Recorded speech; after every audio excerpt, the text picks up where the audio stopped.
Agradeço a Renata por ter trazido para a gente toda essa parte mais farmacológica, a Janaína por ter trazido também a questão da redução de danos. Quero me posicionar perante todos vocês, e acho que todo mundo aqui também acredita numa política nacional que leve em conta o sujeito, não uma política nacional que leve em conta os conflitos de interesse. Porque isso é muito sério. Nós estamos tendo um retrocesso, ficamos 30 anos construindo uma política de drogas aqui que fosse inclusiva ao sujeito, e, a partir do momento que esse governo centra na abstinência e centra em comunidades terapêuticas que são baseadas em religião, a gente vai voltar muito, muito para trás. Não é? Até o Conselho Regional de Psicologia lançou, o ano passado, se não me engano, como os nossos manicômios mudaram dos hospitais psiquiátricos para as comunidades terapêuticas, onde as pessoas são submetidas à religião, terapia, né? A um labor terapia, onde, na verdade, essa pessoa ela quer trabalhar a questão dela com a droga. A espiritualidade é importante, sim, mas não é uma condição para ela fazer um tratamento. E é isso que a gente vê nas comunidades terapêuticas. Então, infelizmente, a gente está vendo que o retrocesso é muito grande. Tá? Então, eu quero convidar agora para a segunda mesa, que é uma mesa mais jurídica, a Cecília Galo, né? Perdão? Galício. Hoje eu estou trocando tudo, gente, desculpa, mas muito resfriada. Para que ela venha acolher, então, os nossos colegas advogados, né? E eu agradeço demais por ter feito parte dessa mesa com pessoas aqui que tem bastante know-how, que trouxe para vocês. E é uma pena que nós não pudermos estar aqui com a professora Solange também para estar falando um pouquinho conosco. Tá bom? Muito obrigada.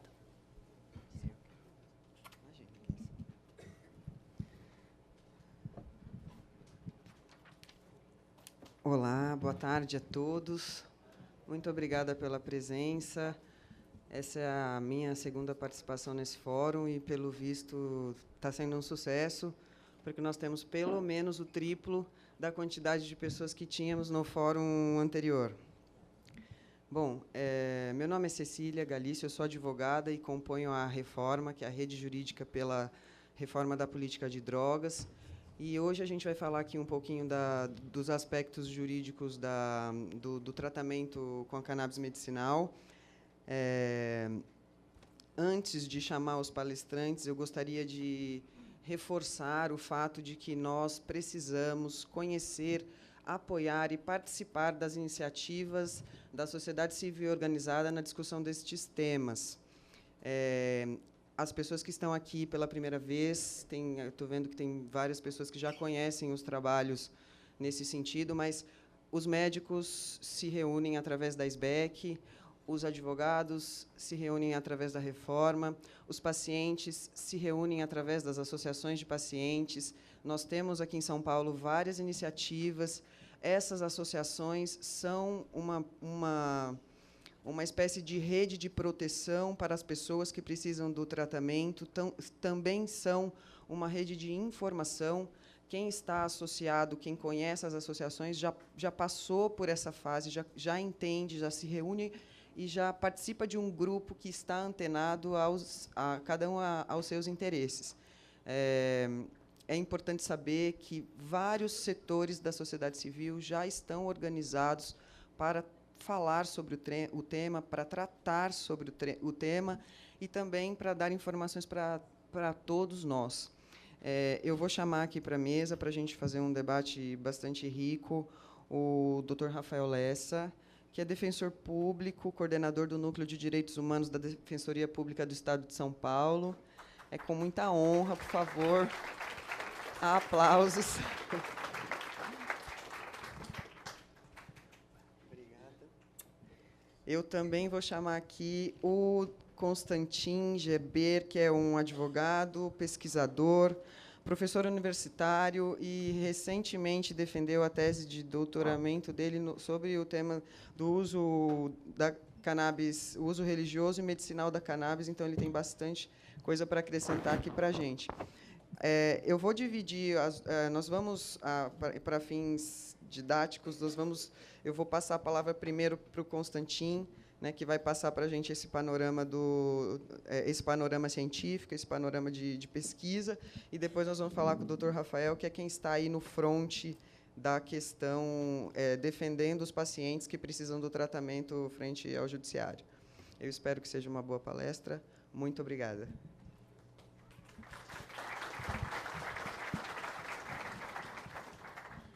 Bom, boa tarde. Obrigado, Eliane. Obrigado, Cecília. Obrigado, Soninha, pelo convite. Estou honrado. O município também tem suas competências, né, na esfera da saúde. O Estado também. Então, em algumas ações judiciais, a Fazenda do Estado, a Fazenda do município, que vai ter que arcar com o custo da importação dos medicamentos, né? A gente tem que pensar num horizonte aí de se ter ambulatórios de cannabis medicinal no SUS, né? E o município também tem suas atribuições na área da saúde. Muitas ações judiciais correm, né? Tal qual a política da AIDS, a política da cannabis está surgindo por conta dessa provocação no Poder Judiciário, né? O Ministério Público ingressou com ações civis públicas também pedindo a possibilidade do uso in natura, do plantio, né? Alguma coisa foi regulamentada por conta dessas ações do Ministério Público, né? Hoje a gente tem a possibilidade de importação, né, excepcional e com prescrição de registrados e importados, né? Então, existe essa possibilidade de prescrição. O canabidiol, e tem um termo técnico para explicar o que é o canabidiol, é um extrato que tem uma porcentagem pequena de THC, né? E isso está numa lista que permite a prescrição. Bom, se pode importar, mas não pode plantar, né? Essa que é a questão. E, em um caso judicial, que foi em nome de uma associação, se obteve a primeira autorização especial determinada judicialmente para um plantio em caráter associativo, né? O que a magistrada fez? Ela fez uma interpretação dos requisitos de uma resolução, que é a 26 de 2014, junto com outros critérios que também estão previstos na Portaria 344 de 1998, para finalidades científicas, né? Então, existe um requisito para você fazer um plantio para finalidades científicas, e aí houve uma interpretação extensiva, né, para finalidades medicinais. Isso porque existe uma omissão da Anvisa em regulamentar o plantio para finalidades medicinais. O que alega a Anvisa? A Anvisa diz que precisa esperar um posicionamento da Organização Mundial da Saúde ou que precisa esperar um posicionamento do Congresso Nacional, né? Alguns países já têm leis de cannabis medicinal, né? No Chile, atualmente, se discute uma lei de cultivo seguro, que, então, seria a regulamentação desse plantio em caráter associativo, né? O que é o canabidiol? Bom, o princípio ativo purificado do CBD, preparados que não contenham mais que 0,2% de delta-9 tetahidrocannabinol. A Organização Mundial da Saúde recomendou que esses extratos de canabidiol não devam ser submetidos ao controle internacional. Ou seja, nem entorpecentes deveriam ser considerados, né? Isso porque vocês sabem que existe a variedade do cânhamo industrial, que tem baixíssima dose de THC, que poderia ter uma licença que não se enquadraria tecnicamente no conceito de cannabis, porque cannabis é o conceito da fluorescência. Então, as folhas que não estão próximas ali ao topo, a raiz, o caule, você tem conhecimento tradicional indígena que faz uso da raiz, do caule, tudo isso poderia ser catalogado como, né, chá das folhas, tudo isso poderia ser catalogado como fitoterápico tradicional.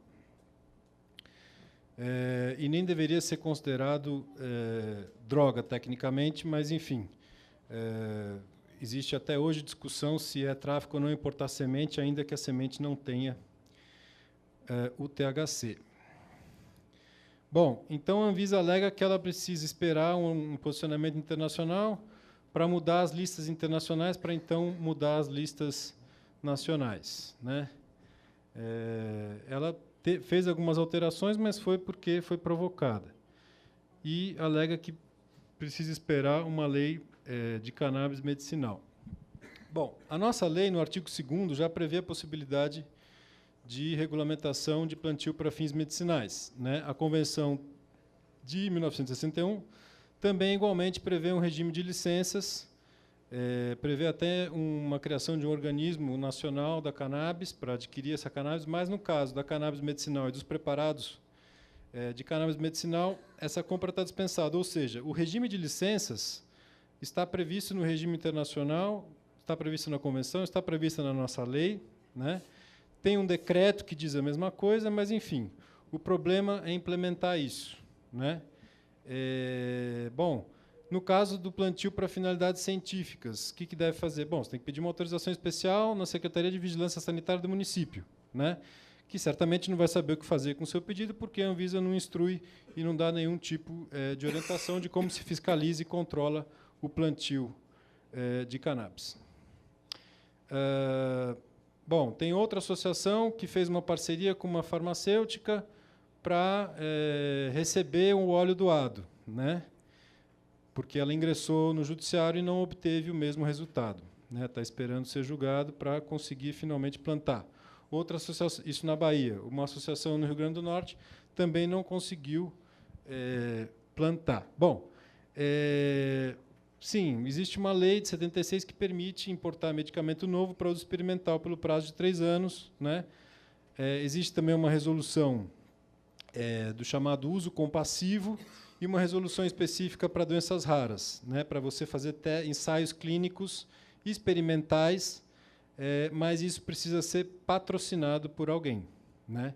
Então, até onde eu tenho conhecimento, essas resoluções ainda não foram utilizadas para cannabis medicinal, né? Tecnicamente, a cannabis ela deveria ser registrada enquanto um fitoterápico, né? Ela pode ser registrada como um fitoterápico, mas precisa passar por uma série de testes e uma série de regulamentações, né?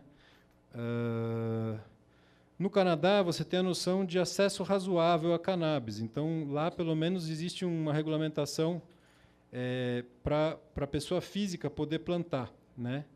Aqui, no Brasil, não existe essa possibilidade para a pessoa física. Então, o que acontece? Ela tem que entrar com habeas corpus, né, para conseguir ter esse plantio. O máximo que está previsto é para a pessoa jurídica, mas, mesmo assim, teve que entrar no judiciário para se autorizar uma associação, né? Porque, via de regra, é uma empresa que tem laboratório. Então, as associações elas têm que, ou, no mínimo, seguir esse requisito de plantio científico ou constituir parceria com universidades que possam utilizar seus laboratórios para fins de teste, né, para fins de padronização e monitoramento também das dosagens com os pacientes, né? A medicina canabinoide é uma medicina que exige esse monitoramento, né, esse acompanhamento de dosagem. Então, talvez o ideal fosse uma regulamentação própria, específica, para a cannabis medicinal. O Brasil conta com um decreto de inovação tecnológica na saúde, né? Todas as associações de cannabis medicinal, elas, em tese, estariam abarcadas por esse decreto, ou seja, fariam parte do nosso parque industrial da saúde, né? Enfim, só que não, né? Porque, enfim, o Estado que deveria fomentar e deveria existem duas leis, uma lei para incentivos fiscais para a questão do câncer e para a questão das pessoas com deficiência, né? Ou seja, existem leis específicas que poderiam ser utilizadas para aportar recursos para parcerias para a cannabis medicinal, mas não há esse fomento, né? O que tem é uma notícia de que a Anvisa criou um grupo de trabalho e que até 2020 pretende regulamentar o plantio, né? Convocando os setores da sociedade para discutir a regulamentação, né? Enquanto isso não acontece, só cabe às associações civis protocolar na ouvidoria, dizer que está em omissão, ou reafirmar isso publicamente e questionar isso judicialmente, porque, enfim, tem gente que está sofrendo, eventualmente até morrendo, por conta da omissão de regulamentação. Por quê? Porque o único medicamento registrado é o Mevatil, que custa muito caro, né? E ainda assim, por uma finalidade específica, o nome dele técnico é medicamento específico, porque são 2 fitofármacos isolados, né, um composto, e o que tem é esse medicamento caro, né? E o resto que tem são os óleos importados também caros, sem nenhum tipo de controle. Muitas vezes não há nenhum controle da composição, da relação entre CBD e THC, então, eventualmente, pode ter aí um óleo de risco para uma criança, por exemplo. Então, por isso que se defende a necessidade de se criar uma política e um programa nacional de cannabis medicinal, né? Isso está acontecendo por força e por provocação das ações do judiciário, né? Mas, enfim, aqui é um espaço de debate e assim deve continuar para que tenha esse debate não só no Congresso, mas na própria Anvisa, no Ministério Público, enfim, quantas audiências públicas forem necessárias, né? A lei do SUS, ela prevê como direito do usuário do SUS de participar de programas e pesquisas, né? Caso tenha um programa do SUS, enfim, já existem algumas iniciativas, né, da Fiocruz, enfim, de buscar produzir um fitoterápico nacional. Pacientes do SUS poderiam, então, ser incorporados nesses programas de pesquisa. Bom, procurei dar esse panorama um pouco mais técnico, né? Acredito que, na questão do habeas corpus, o Dr. Rafael vai detalhar mais os requisitos, enfim, de o que fazer. Procurar o Ministério Público, né, procurarem um advogado, caso possam custear advogado, e procurar a Defensoria Pública, caso não possam custear um advogado, né? A Defensoria Pública já ingressou com alguns habeas corpus, obteve êxito aqui no Tribunal de Justiça. E aí, enfim, não existe uma fórmula mágica para o habeas corpus, mas normalmente deve-se seguir esse caminho aí da autorização de importação, porque lá já se exige uma série de documentos, né? Laudo, receita, posologia, termo de responsabilidade, consentimento livre informado, né? Enfim, isso já dá uma papelada ali para juntar, mas, enfim, tudo que for, em termos de prova do seu consumo pessoal, é importante. Então, há advogados, inclusive, que orientam que se registre, que se tire foto, que se leve a cartório de títulos para fazer prova de que aquele consumo é pessoal e destinado exclusivamente a fins medicinais, né? Então, relatos em vídeo, relatos do próprio paciente, não só relatos do médico, enfim, tudo isso é importante e também relatos de toda a equipe multiprofissional que eventualmente venha acompanhar a melhoria do paciente que venha fazendo uso medicinal com o plantio, né? Bom, existem notícias, hoje eu fiquei sabendo que tem notícia de que está sendo fabricado um canabidiol sintético, né, que já está na chamada fase 3, né? Então, deve vir aí mais um fármaco caro, né, porque esses testes são caros. Mas a questão da medicina canabinoide é que o que se alega, o que se diz nos estudos é que os sintéticos têm mais efeitos colaterais do que os compostos, né? Então, é isso. O Ministério Público já recomendou à Anvisa de regulamentar a importação de sementes, né? Até hoje a Anvisa não fez nada com relação à importação de sementes. Existe aí 700 variedades genéticas, né, catalogadas, diferentes. Enfim, a Anvisa deveria chamar uma audiência pública para conversar com as startups, com as associações, com os cientistas que pesquisam, né? Cabe a essas associações científicas reunir tudo que tiver de literatura sobre os extratos padronizados de cannabis e fazer um documento para protocolar na Anvisa e para tornar isso público, né? Porque não se pode alegar que não tem estudo clínico, não se pode alegar que não tem estudo científico para embasar uma regulamentação, nem que seja de caráter experimental, uma regulamentação específica para esse acesso mais facilitado ou monitorado com as associações civis. Tá bom? Enfim, dei um rasante aqui. Qualquer coisa, perguntem.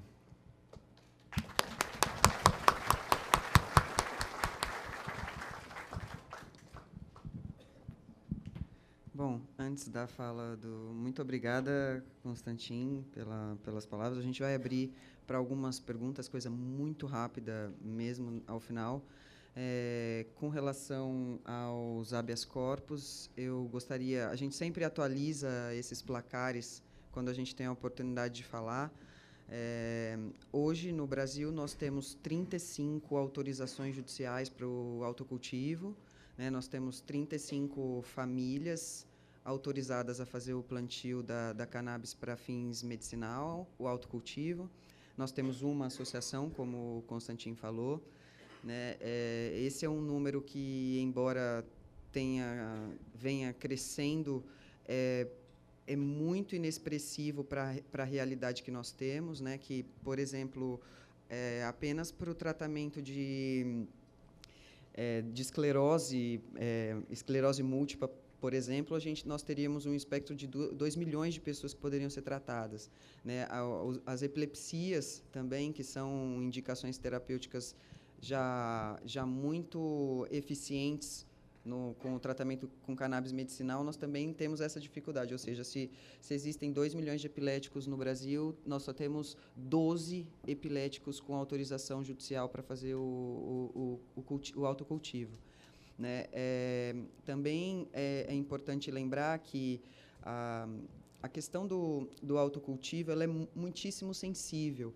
Muito embora o habeas corpus seja uma peça popular em que qualquer pessoa pode ingressar com habeas corpus, a resistência que nós temos tido nos tribunais tem sido grande, né? Não é uma matéria que está sendo tratada de maneira simples. Nós temos, inclusive, 3 esferas de atuação do Poder Judiciário. Existem habeas corpus impetrados na Justiça Federal, na Justiça Estadual, nos juizados especiais criminais. Ou seja, a matéria no Judiciário está longe de ser pacificada, né? Isso é um alerta para todos nós que estamos na causa, que estamos trabalhando nisso, para atentar para o fato de que, quando não há regulamentação estatal, do Poder Legislativo, essa regulamentação ela vai passar a acontecer através desses movimentos do Poder Judiciário, né? Hoje, então, como eu havia dito, desses 35 habeas corpus que já foram concedidos,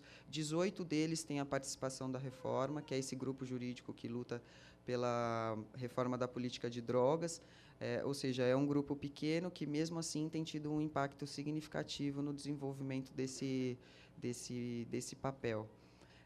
Agora eu vou passar a palavra para o Dr. Rafael, que vai falar um pouquinho para a gente dessa questão da posição do Estado frente a essa questão da cannabis medicinal.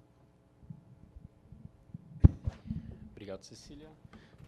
Boa tarde a todos e a todas.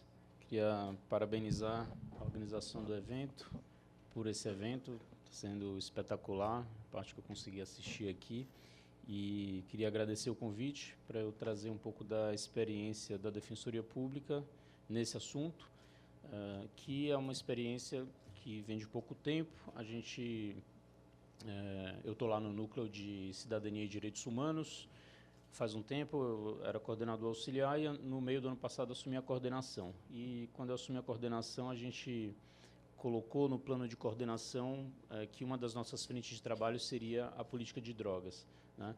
O Núcleo de Cidadania e Direitos Humanos, historicamente, ele trabalhou com 3 temas principais, que são a população de rua, a violência policial e a questão de internações por uso de drogas e por questões de saúde mental. são 3 temas que tangenciam, de certa forma, a política de drogas, né? E foi por isso que surgiu essa ideia, essa necessidade da gente atuar nessa temática. Então, a partir do meio do ano passado, a gente veio olhando com mais cuidado para essa questão e, pensando numa política de drogas, me parece que a primeira questão estratégica de uma política de drogas é a regulamentação do uso terapêutico de drogas, e especificamente da cannabis. Em razão disso, uma das primeiras frentes aí que a gente passou a atuar foi justamente o patrocínio de pessoas no judiciário que pretendem fazer esse plantio para uso terapêutico, a extração de compostos da cannabis para uso terapêutico, né? Então, a gente passou a atuar. A Cecília colocou aqui que, por enquanto, temos 35 ordens no Brasil inteiro. Eu espero que esse número suba. Na quinta-feira, a gente propôs um habeas corpus preventivo. Espero na segunda ou terça-feira, no máximo, que a liminar seja apreciada, ou, se não for apreciada a liminar, que a juíza determine logo o salvo-conduto, nesse caso, para que a gente faça esse placar subir para 36. Né? Então, já anunciar esse caso aí que está em andamento. É mais um caso que a gente está atuando, né? Primeiro, eu vou falar rapidamente de uma questão contextual. Imagino que todos aqui estejam por dentro dessa questão, mas acho que é necessário ressaltar sempre que há uma pesquisa da Fiocruz, que foi contratada pela Senad, que foi o 3º levantamento nacional domiciliar de uso de drogas. Essa pesquisa ela não foi divulgada oficialmente pelo governo por questões político-ideológicas, né? Então, acho que por isso é importante a gente sempre frisar que uma pesquisa científica está escondida, engavetada no governo. Ela acabou vazando por outros meios, e a gente soube, então, por causa desse vazamento, que não há uma epidemia de crack no Brasil, como se coloca aí no discurso político. Se colocou ali uma coisa que quem se debruça sobre esse tema sabe há muito tempo, que o álcool é o pior problema atual na questão do uso de drogas. A gente precisa de políticas públicas mais efetivas para lidar com a questão do álcool, né? Colocou um dado importante de que o uso do tabaco diminuiu desde 2005, né? Me parece que há aí um problema sério de prevaricação sendo investigado pelo Ministério Público Federal e de improbidade por causa da não divulgação dessa pesquisa.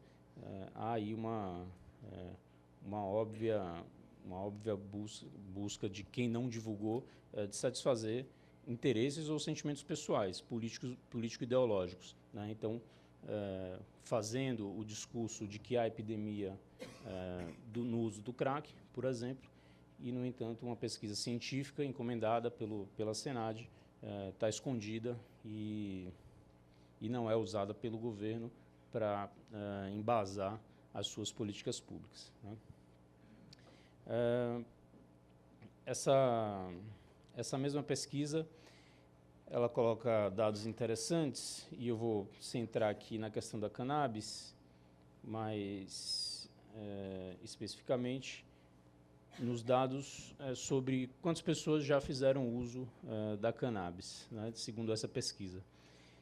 A pesquisa coloca três categorias, né? Uma, quantas pessoas já usaram cannabis alguma vez na vida, né?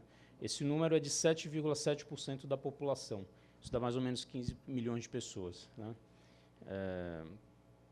Quantas pessoas já usaram no último ano? Dá 2,5% da população brasileira, né? Então, mais ou menos 5 milhões de pessoas.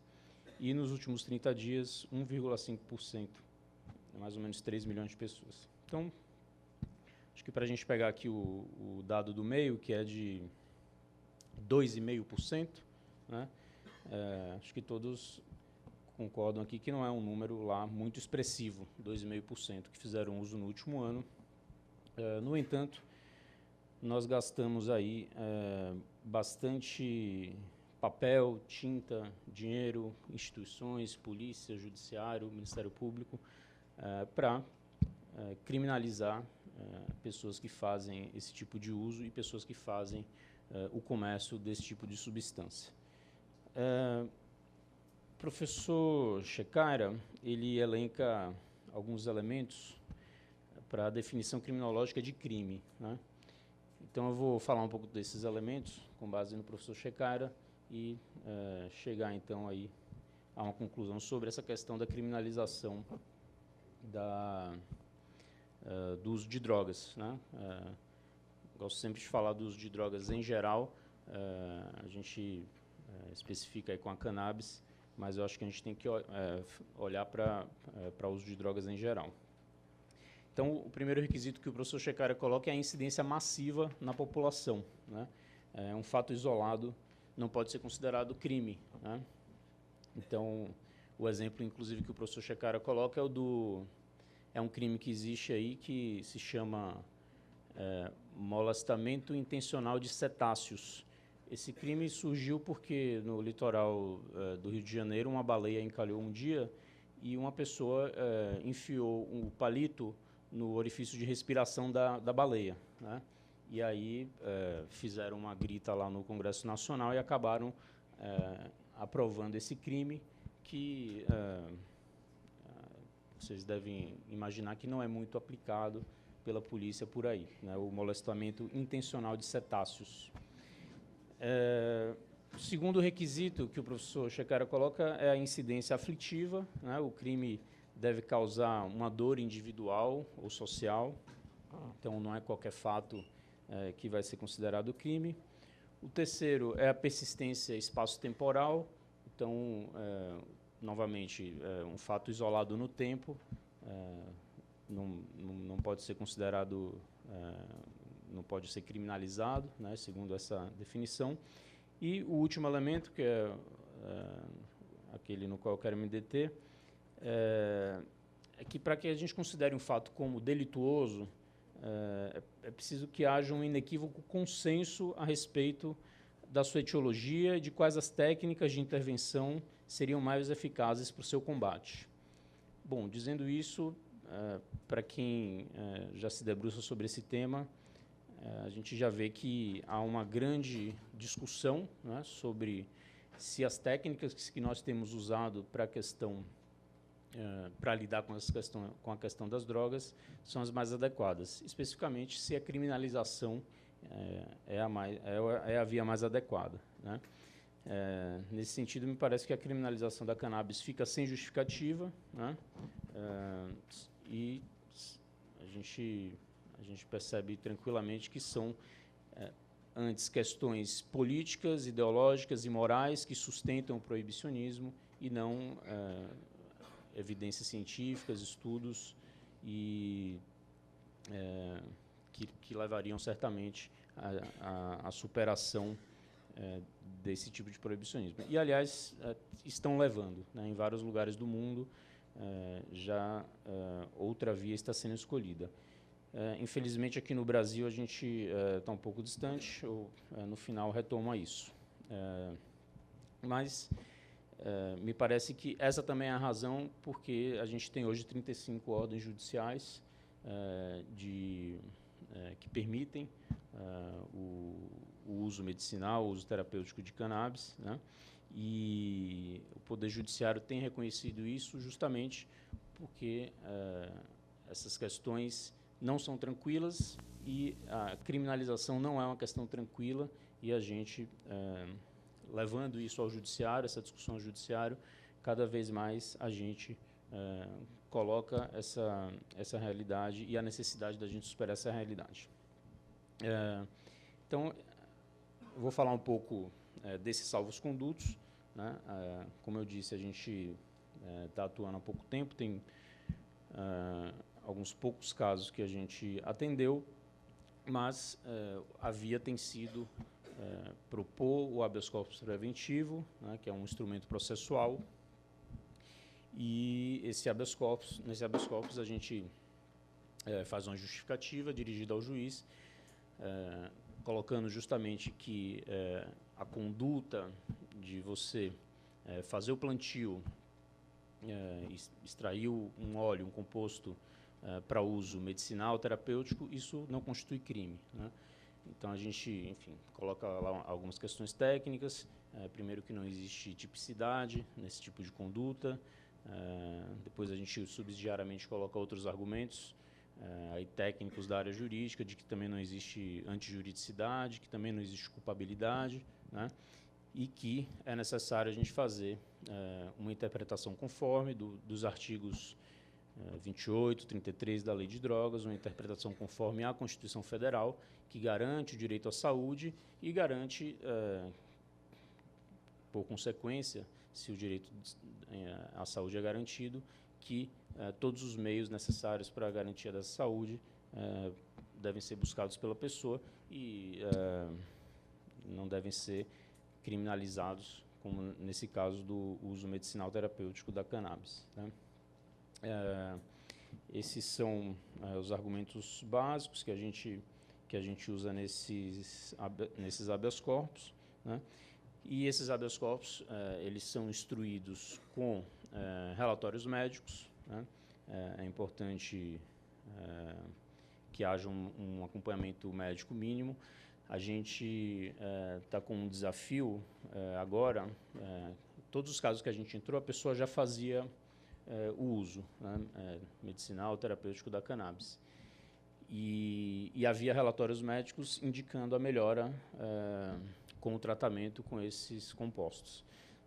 A gente está com um primeiro caso agora, que a gente está para ingressar, e o desafio é que a pessoa ainda não faz, né? Na verdade, tem 2 na Defensoria. Um está lá em São José dos Campos, a gente está em conversa com o pessoal de lá também, e o outro é aqui. Então, nesses 2 casos, a pessoa ela quer autorização antes de começar a fazer o uso, né? Por receio, enfim, por várias questões.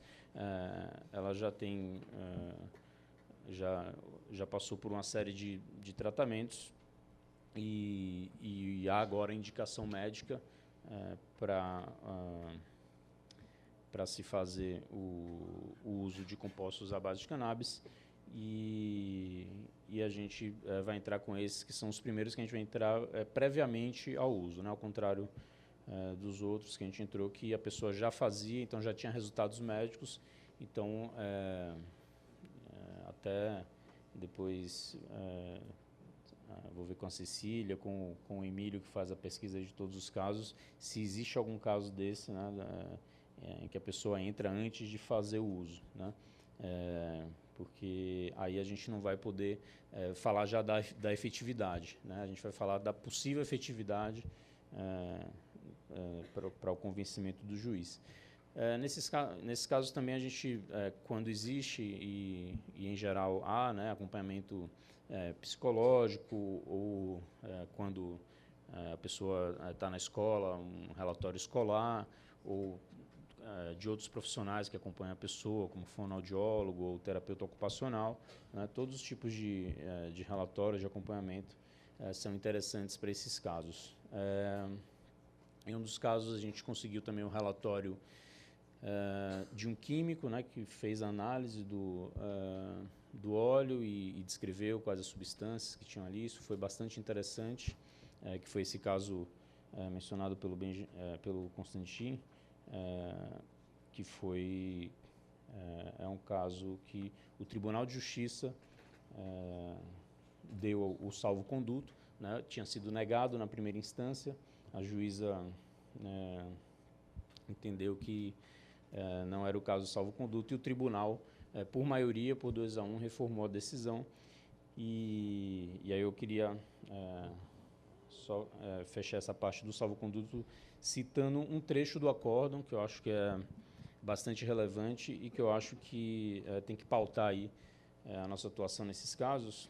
É um trecho que diz o seguinte: vale dizer, o THC ou o canabidiol não é substância proibida. Então, o desembargador fala isso depois de mencionar que a Anvisa já libera, né, o THC e canabidiol. Então, o THC ou o canabidiol não é substância proibida, pela simples razão de que existe autorização da Anvisa. Em nada mudando, no meu entender, o fato de o óleo da maconha com propriedades benéficas ser extraído na própria residência, né? Então, acho que esse trecho desse acórdão é bastante significativo, é um precedente que a gente tem usado nos outros casos que a gente está ingressando, né? Acho que quaisquer dúvidas que hajam aí sobre isso, a gente pode tirar aqui ao final. Queria só colocar alguns desafios, então, uma terceira e última parte aí da minha fala, desafios nessa questão da política de drogas, né? Como eu disse, eu acho que esse é um primeiro ponto estratégico na política de drogas, que é o uso terapêutico e medicinal de cannabis. Isso abre uma série de discussões, de possibilidades com relação à questão das drogas, e a gente tem uma série de desafios nessa questão, e me parece que um dos principais desafios aí está na necessidade da gente construir um entendimento e uma prática a partir desse entendimento, no sentido de que a lei de drogas, ela criminaliza atos individuais, ela criminaliza indivíduos, ela não criminaliza a ação do próprio Estado, né? Eu acho que a gente tem que avançar nessa discussão, no sentido de que o Estado ele pode trabalhar com essas drogas ilícitas se ele tem uma finalidade de saúde pública, se ele tem uma finalidade de prestar assistência a pessoas que fazem uso problemático, né? A mesa anterior aqui falava justamente da questão do uso da maconha como redução de danos para o crack. Então, se o Estado, por exemplo, desenvolve uma política pública sobre isso, a gente não pode dizer que o Estado está enquadrado na lei de drogas, né? A gente tem que consolidar isso e consolidar a prática do Estado com o uso de meios mais avançados para lidar por exemplo, com essa questão do uso do crack, né? Então, inclusive, por meio, por exemplo, de salas de uso assistido, em que a maconha possa ser ministrada como redução de danos ao uso de crack, né? A questão da Anvisa, Constantino mencionou aqui também. A gente tem, é interessante notar também, uma ADI no STF, que foi proposta pelo PPS, né? E é interessante ver que a Anvisa se manifestou nessa ADI e se colocou mais ou menos lá, dizendo, não, mas a gente, na verdade, não é contra não, o uso medicinal, só que a gente acha que não é o STF que tem que fazer isso, então é a gente, a Anvisa, que tem que fazer, só que eles não fazem, né? Esse é o problema. Essa ADI, ela está lá no STF. A gente tem uma outra discussão no STF sobre o artigo 28 da Lei de Drogas, né? Que está pautada para o início de junho. Uma das questões nesse julgamento é justamente se ele vai alcançar o uso terapêutico medicinal, né? Inclusive, aproveito a oportunidade aqui já para convidar todos e todas aqui para um evento que a Defensoria vai promover no dia 28 de maio sobre esse julgamento, né? O julgamento é de um recurso extraordinário com repercussão geral, e ele veio da Defensoria Pública, do colega Leandro, lá de Taubaté, que levou esse recurso extraordinário até o STF, e a discussão está sendo feita a partir desse recurso dele, né? E a gente então vai promover esse evento no dia 28 de maio para tratar sobre essa questão, e uma das questões que há nesse julgamento é justamente se os ministros já nesse julgamento vão abarcar ali o uso medicinal, terapêutico da cannabis. Já há 3 votos, né, no processo, e é interessante notar que um dos votos ele fala da inconstitucionalidade do artigo 28 e para o uso de todas as drogas. Mas outros 2 votos foram no sentido de dizer que o artigo é inconstitucional só para o uso da maconha, né? Então, fez uma diferenciação aí. Então, a gente já vê como como vai ser, pode ser uma confusão, os próximos votos, faltam 8 ainda, cada um pode dizer uma coisa e a gente vai ter que esperar o final do julgamento para saber o que, enfim, o STF vai decidir nesse caso, né? E esse outro caso que eu mencionei, que é essa ação proposta pelo PPS, está parada, e essa ação ela trata especificamente do uso medicinal da cannabis, e é outra ação que precisava andar, caso o STF não decida já nesse recurso extraordinário, né? Então, acho que a gente tem esses desafios aí à frente, né? Na questão da política pública de drogas e, como eu falei no começo, a gente lá no Núcleo de Cidadania e Direitos Humanos da Defensoria está de olho nessas questões e buscando avançar nessas discussões, nesse debate, para a gente lidar com menos preconceito com essa questão. É isso.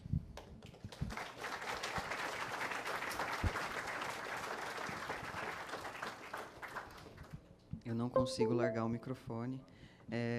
Só para a gente finalizar aqui essa apresentação, eu vou dar alguns dados de quão importante é esses julgamentos e essa pauta da política de drogas. Parece a gente está fazendo aqui uma discussão a respeito da cannabis medicinal, mas essa questão está afeta a um ambiente muito mais amplo, né? A alteração da lei de drogas e o julgamento dessas ações tem como objetivo também trazer para a população uma maior eficiência, inclusive da questão da administração do sistema carcerário. De 2006 para cá, esses dados são da Plataforma Brasileira de Política de Drogas e estão acessíveis na internet, quem quiser consultar. De 2006 para cá, nós tivemos um aumento de 81% na população carcerária no Brasil. 26% da população carcerária está no sistema penitenciário por conta de questões relacionadas ao tráfico de drogas. Se a gente for avançar só mais um pouquinho nesses números, e nós vamos perceber que, de fato, nós temos um problema muito sério e ele parece ser geográfico, porque se nós estivéssemos, por exemplo, 54% dessas pessoas que estão presas no sistema penitenciário brasileiro, não, por conta de questões relacionadas ao tráfico de drogas, não o estariam se morássemos na Espanha. Essa discussão que nós estamos tendo aqui a respeito de cannabis medicinal, ela também não estaria acontecendo se nós morássemos no Canadá. 41% das pessoas, nós teríamos 41% de pessoas a menos no sistema penitenciário se nós usássemos, por exemplo, como paradigma a lei australiana. Isso porque isso é absurdo, mas num levantamento de 200 mil ocorrências aqui no estado de São Paulo, com relação à apreensão de droga, metade das pessoas que foram presas tinham consigo até 40 gramas de maconha. Ou seja, nós temos uma quantidade enorme de pessoas sendo presas porque não há distinção entre usuário e traficante no Brasil. Quando a gente fala da reforma da lei de drogas, parece que é uma coisa muito distante de nós. Mas, na verdade, do mesmo modo que nós estamos deixando para trás a discussão a respeito da cannabis medicinal e o acesso à cannabis medicinal para pessoas que dependem disso para a vida, nós também estamos colocando pessoas em situação de vulnerabilidade e nós estamos institucionalizando o racismo, porque menos de 1% das pessoas presas envolvidas com o tráfico de drogas têm um ensino superior completo, ao passo que 51% delas não têm um ensino médio completo. Nós temos que perceber que as pessoas que estão sendo encarceradas pela lei de drogas são negros, pobres e marginalizados. Infelizmente, nós temos que falar destes números aqui, que são até piores do que os números que a gente tem, por exemplo, da reforma, de que 2 pacientes já morreram esperando pela autorização judicial e um deles há pouco mais de um mês. quando a gente pede, e quando esses espaços são abertos e a gente pede a participação da população, é para empoderar todos nós neste tipo de informação, porque, de qualquer forma, nós ainda não avançamos nisso, porque pesquisas recentes mostram que a população não é a favor da liberação ou da descriminalização da cannabis. Então, este é um espaço que nós temos que estar, participar, tomar atenção e, mais importante, difundir essas informações que nós estamos tendo aqui. Isso é um privilégio, nós estamos aqui com esses profissionais que dedicam a vida acadêmica, a vida profissional e muitos à vida pessoal, né? Minhas filhas estão aqui, todos nós estamos aqui em família, né? Então, vamos nos apoderar dessas informações, vamos nos empoderar no tema e fazer com que esse debate a respeito da cannabis medicinal avance no Brasil ainda mais. Ficaremos atentos às comissões da CCJ, que já está formada para o debate da regulamentação da cannabis medicinal. Então, todo mundo que puder, procure uma associação, procure a sua rede de proteção e faça parte desses debates, porque eles não estão relacionados só àquelas pessoas que são pacientes, mas a nós como um todo. Agradeço a participação de vocês. Nós teremos aí uns 5 minutinhos para pergunta. E eu espero que sejam breves, tá? Porque a gente também já está com o tempo esgotado aqui. E é isso.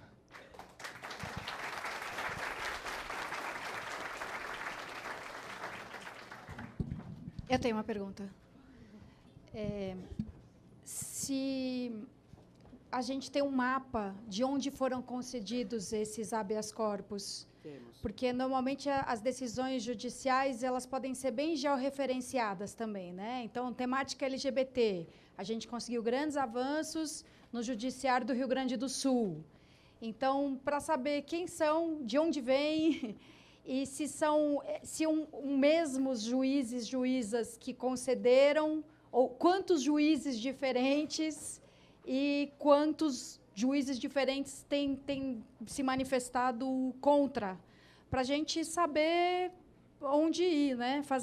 Eu confesso que eu descobri isso, que eu aprendi isso há muito pouco tempo. Não estou falando da política nas decisões dos juízes, mas em advocacy, impressão. Se faz política no judiciário, sim, no sentido de que a gente pode ir com o material debaixo do braço, como bate a porta de parlamentares, bater na porta de gabinetes, de magistrados, de ministros, pedindo para pautar, pedindo para se manifestarem, explicando, levando argumentos para subsidiar suas decisões. E eu acho que a gente pode... Vocês já são super engajados nisso, mas acho que a gente da classe política pode se engajar mais nessas tentativas, né, de presença junto aos juízes, ao judiciário. Olha, alguns números, não tenho todos os números de cor e eu acabei de fechar o computador porque acabou minha bateria, mas, olha, o placar é mais ou menos assim. São 11 autorizações no Rio de Janeiro, 9 autorizações em São Paulo e as outras estão espalhadas em outros estados, né?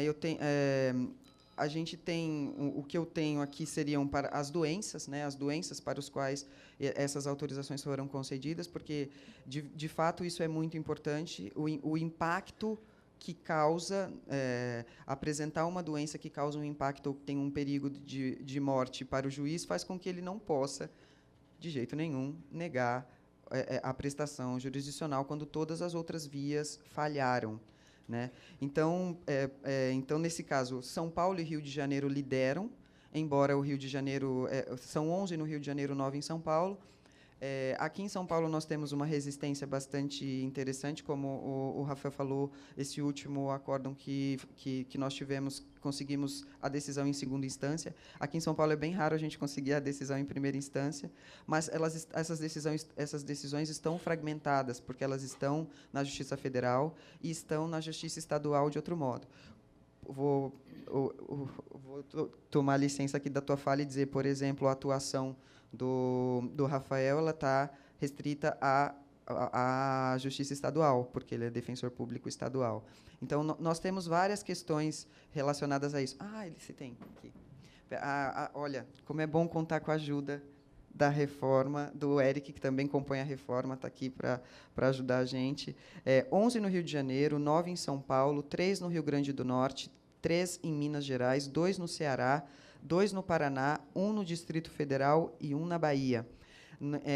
O ranking de decisões desfavoráveis definitivas, nós temos 2 em São Paulo, 2 no Rio Grande do Sul, 1 no Paraná, 1 no Rio de Janeiro e 1 em Minas. Esta atuação é bastante importante.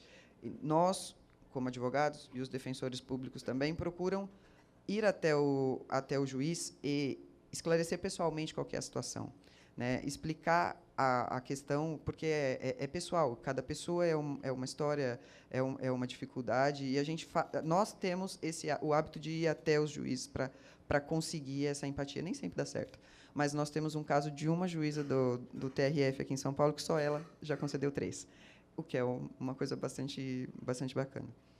Bom, vou continuar a pergunta dessa. Acho que é isso, né? São esses os números, e dizer que isso é algo muito recente. Essa semana é que foi julgado esse 9º caso aqui de São Paulo, né?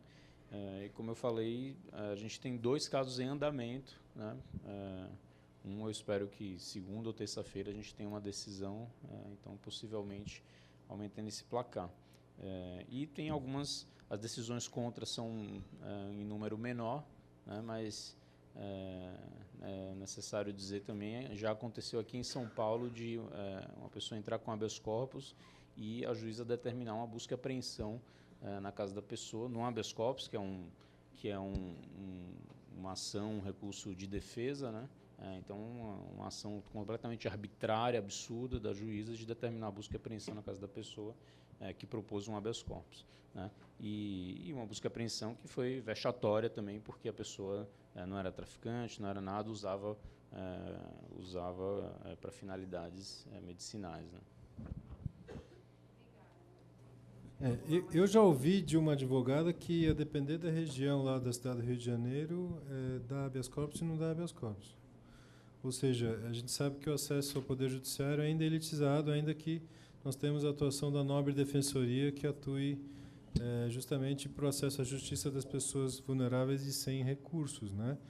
Mas, enfim, no que se refere à diferenciação entre usuário e traficante, a depender da região que a pessoa está no Rio de Janeiro, ela é acusada de associação ao tráfico só porque aquela região é dominada por determinada facção.